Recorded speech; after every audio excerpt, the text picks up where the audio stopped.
This is First Contact, Stories of the Call Center.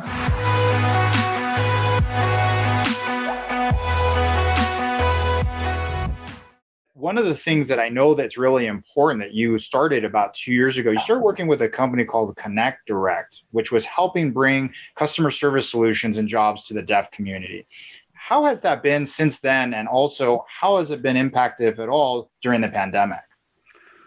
Well, Connect Direct is doing amazingly. So let me just, for those who don't know what we're talking about, Connect Direct is owned by Communication Services for the Deaf, which is the largest nonprofit organization for the deaf in the United States. Connect Direct is run by my friend Craig Radford, and I'm going to just warn you, Christian, that you're going to. When you post this and I share this on my social media, please make sure that there are captioning for this podcast, because when I do podcasts and I post them, all of my connections in the deaf community get very frustrated when we don't have captions.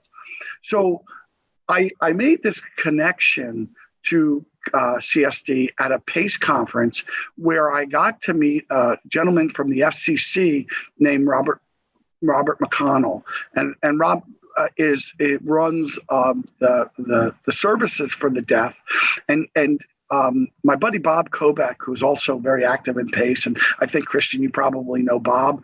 Bob was talking to Rob across the room, and they were signing each other, I think, and unconsciously I signed something, and all of a sudden the two of them made a beeline.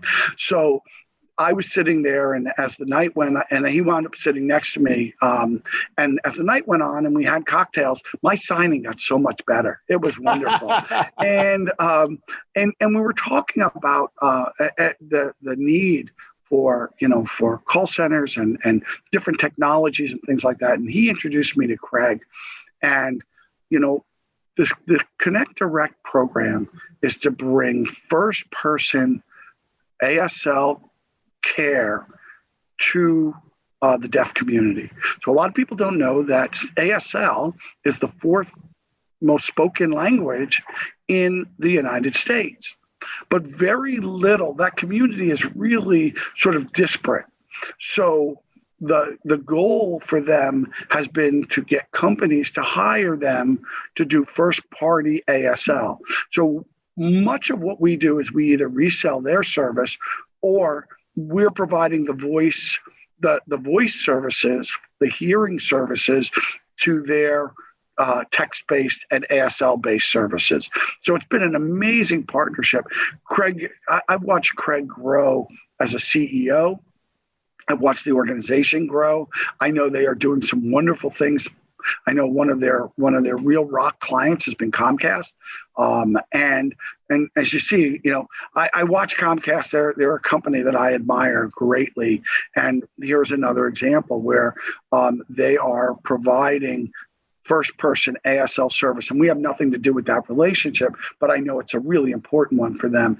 And we've started going together with Connect Direct to deaf-owned businesses where the owners are catering to the deaf community, particularly in communities like Rochester and LA and down in Florida, where there are large and DC, where there are large pockets of the deaf community. So it's been going great, and it's a great opportunity for me to encourage all the businesses and call centers who listen.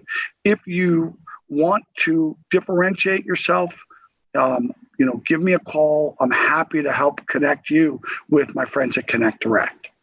That's awesome. And what a great service. And then also being able to empower all those people with jobs and being able to help others in that space, which is great.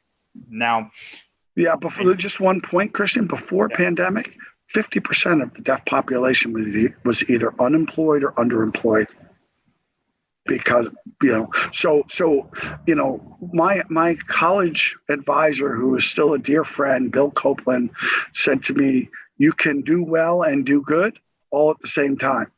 Now he would all have us in public service doing well and starving, but, you can do well and do good at the same time. And that relationship is a great example for AnswerNet.